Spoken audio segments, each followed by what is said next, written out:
Selamat Iya, malam, Mas. berjumpa bersama saya Wong Gandeng Sak Donyo. Ada bagaimana saya bisa membantunya atau menjawab pertanyaannya sampean? Iya, iya gini loh, Mas. Aku tuh mau tanya, Mm-mm. kalau misalkan notis itu sekarang itu udah bisa nunggu visa di Makau atau belum? Apa harus pulang Indo gitu loh? Jadi ini pertanyaannya Mbak. Jadi kalau proses proses Hong Kong itu kalau break kontrak kan harus Hmm, kembali ke daerah asal. Tapi iya, ini balik ke zaman dulu lagi sebenarnya. Peraturan ini bukan peraturan yang baru, tapi hmm, peraturan ini adalah peraturan yang memang sejak zaman dulu sebelum ada Covid. Peraturan ini iya, sudah ada. Nah, ketika sampean break, hmm, bagaimana pendapat agensi gitu? Kalau agensi eh, bilang bahwa, oh udah nggak apa-apa, kamu ngebreak, nanti kamu tak kasih boarding di Makau atau kamu boleh nunggu di boarding di Makau, berarti agent itu sudah punya tempat di Makau. Karena oh gitu. tinggal di Makau pun sampean kan ada biaya, Mbak. Iya, Nah, makannya semuanya lah apakah ditanggung sama si agensi tadi atau sampean tanggung sendiri, kan itu yang harus dipastikan kepada agent yang memproses sampean. oh gitu. Begitu ceritanya. Bagaimana? Kan rencana kan aku mau notis tuh, Mas. Tapi Mm-mm. kan sekarang kan aku dengar kan Makau kan udah buka nih. Mm-mm. Sekarang udah buka, Mm-mm. udah bisa ke Makau. Tapi masalahnya kalau untuk nunggu visa itu kan belum paham, aku belum paham maksudnya boleh nggak gitu loh, apa harus tetap pulang Indo. Oh, apa harus pulang Indo, apa harus kembali ke negara asal, apakah boleh tinggal di Makau untuk nunggu visa sementara itu loh, Nah, kayak gitu. Soalnya aku tanya ke agent itu belum ada jawaban. jadi karena sekali lagi yang memproses sampean kan agensi gitu loh. Mm-mm. Jadi semuanya harus dikonfirmasikan dengan agensi tersebut bahwa bahwa sampean itu akan disuruh pulang. Tapi kalau bunyinya surat break tiket pesawatnya itu pastinya negara asal, Indonesia. Ya kan? Mm-mm. Nah, tapi kembali lagi, sekali lagi sampean harus koordinasi lagi sama agent yang memproses sampean. Apakah dia Iya, memberikan kesempatan tunggu visanya itu di Makau atau sampean disuruh pulang? Itu agensinya. Gitu. Kalau saya pribadi, pendapat saya pribadi, ya kan. Kalau menurut saya, karena ini sistem baru mulai awal lagi, nah saya nggak mm. ngerti sampai itu dari Indonesia proses baru di Hong Kong atau sudah pernah finish, sudah ada di Hong Kong, cuman ganti majikan terus majikan nggak cocok. Lah ini juga kan Mm. harus harus kita tahu gitu loh. Karena kan sampean cuma tanyanya nunggu visa. Lah nunggu visa ini anaknya ini historinya bagaimana? Sampeannya ini ini historinya ini seperti udah apa kan gitu. gini, kalau kalau aku udah habis finish kontrak, 2 kontrak yang dulu udah 4 tahun. Habis itu aku pindah ke majikan ini baru 1 tahun lebih, dan rencananya mau notis gitu loh. Kalau udah bisa nunggu visa di Makau, rencananya mau notis gitu loh, Mas. Nah, untuk menjawab pertanyaan bisa nunggu visa di Makau itu yang memproses sampean bener nggak? Saya bilang. Hah? Yang Maksudnya? yang memproses sampean itu kan agensi toh. Nah, sampean tanyanya sama mereka. Kalau sampean tanya sama saya sedangkan saya nggak memproses, ketika saya bilang bisa, sampean berangkat bisa, ternyata visa sampean nggak turun-turun, siapa yang sampean salahkan? Pasti saya kan? Bener nggak? Iya.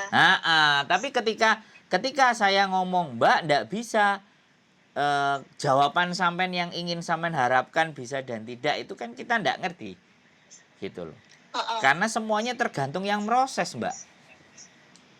Iya. Terus Iya, soalnya gini loh, Mas ya.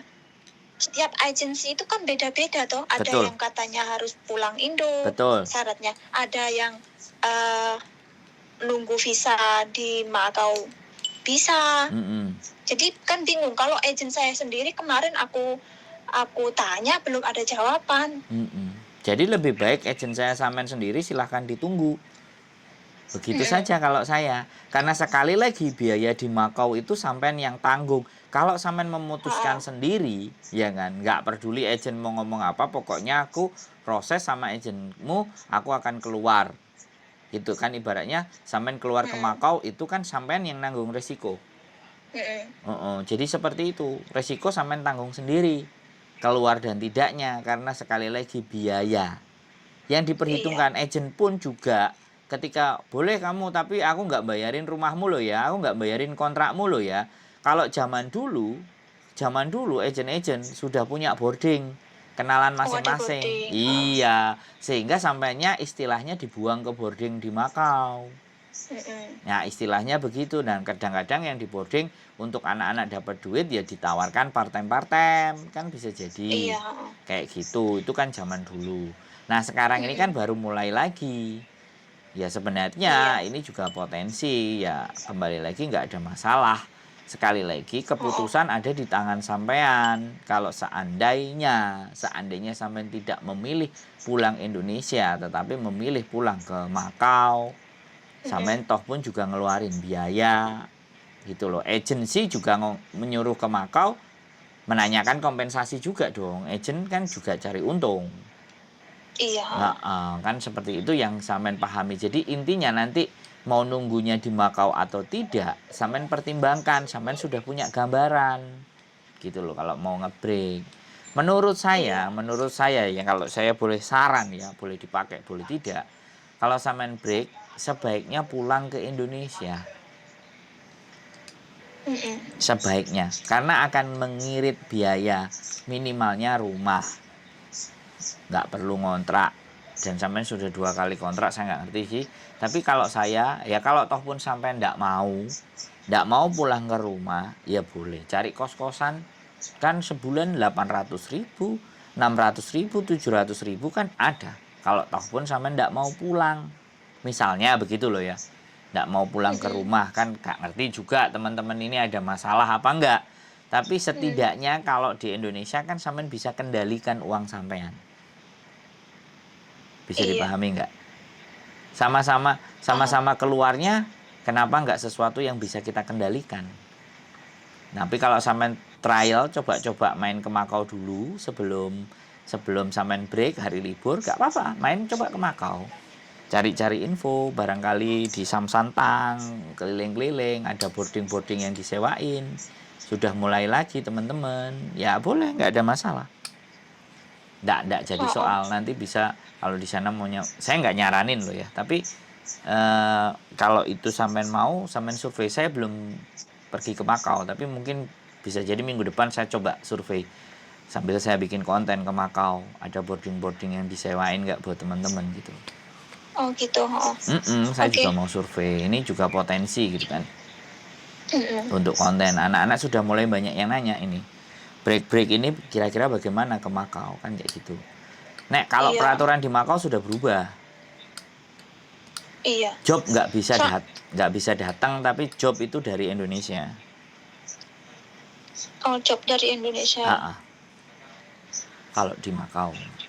Begitu ceritanya Mbak Kira-kira ada lagi yang mau ditanyakan atau kita diskusi atau ngobrol bagaimana? Sudah cukup infonya? Udah cukup Mas, soalnya aku juga mau tanya itu. Nanti kan kalau misalkan aku notice itu kan rencana kan aku juga pindah agensi kan gitu loh. Siapa tahu kan kalau agensiku mungkin agak susah, agak ribet gitu loh. Terus rencana kan aku mau pindah agensi. Siapa tahu agensi yang lain itu bisa lempar aku ke Makau gitu loh, bisa nunggu visa di Makau gitu loh, nggak harus pulang Indo gitu syaratnya. Boleh dicoba aja kalau sampean cari agensi lainnya. Monggo, nggak ada masalah. Kalau di saya masih nyarankan ke Indonesia karena masih situasinya abu-abu. Jadi masih menggelambiar. Tapi menurut saya kalau memang sudah punya duit dan sampean berani menanggung resikonya sendiri, nggak ada masalah sih. Kalau saya loh ya, menurut saya. Nyarikin majikan, soalnya agent-agent yang memproses anak break sekarang itu juga maju mundur. Iya. Bisa dipahami nggak?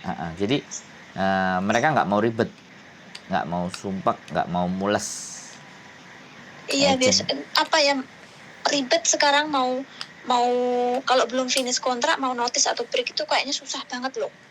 Sebenarnya depend on agency, Mbak. Depend on yang staff yang ngurusi ke imigrasi. Jadi potensinya itu begini. Pada saat sampean break itu kan bisa karena tidak cocok. Makanya agensinya membawa sampean ke majikan yang baru. Nah, persoalannya majikan yang baru ini sekali lagi ya, ada yang mau anak break, ada yang mau mintanya finish. Jadi ini bahasanya adalah bahasa staff agent lagi. Nah, kalau staff agentnya bisa menjelaskan dan berkomunikasi baik dengan sampean dan dia tahu karakteristik majikan, maka dia berani menghitungkan prosentase. Udahlah, ini nggak usah pulang. Saya prediksi ini imigrasi akan ngeluarin di antara 1 bulan apa 3 minggu. Selama majikannya bisa dikondisikan, majikannya segera butuh nulis surat dan ABCD dan track record sampean juga baik. Jadi it depend on staff agency sebenarnya, karena yang tahu seluk-beluknya imigrasi itu staff agency. Nah, persoalannya staff agency itu benar-benar mau membantu sampean enggak, atau benar-benar butuh duit enggak, atau benar-benar ketemu majikan yang memang penting, urgent untuk cari CC. Kan masalahnya itu di situ, Mbak, pertimbangannya. Benar nggak? Jadi sampean bisa punya gambaran kan maksudnya. Jadi ketika boleh nunggu di sini dan di situ dan di Indonesia itu begitu. Iya. Nah, karena proses pergantian itu ada yang cepat, ada yang lama. Kalau finish itu bisa dipastikan visa akan kemungkinan turun ketika dia tidak ada catatan kriminal. Tapi kalau break ataupun intermediate, peraturannya mereka itu harus pulang. Peraturannya mereka. Tapi sekali lagi peraturan di imigrasi itu masih bisa dinaikkan, bisa diturunkan. Tergantung kebutuhan warga Hongkongnya bagaimana. Jadi kalau warga Hongkongnya ya tergantung dari majikan sampean apakah cepat membutuhkan sampean, atau juga agensinya bisa dan tahu seluk-beluknya, karakteristiknya. Staffnya dari imigrasi itu apakah dia benar-benar yakin memperjuangkan sampean. Nah, di situ tingkatnya. Tidak banyak staff agent yang begitu. Yang ada nggak mau ribet, suruh pulang, kayak gitu. Apalagi anak-anak baru, begitu ceritanya, Mbak. Saya soalnya memproses 1 anak yang dia break. Apa itu? Saya memproses 1 anak, intermediate, bukan lagi notice. Intermediate, majikannya dibayar 1 kali gaji, hari itu juga dia keluar.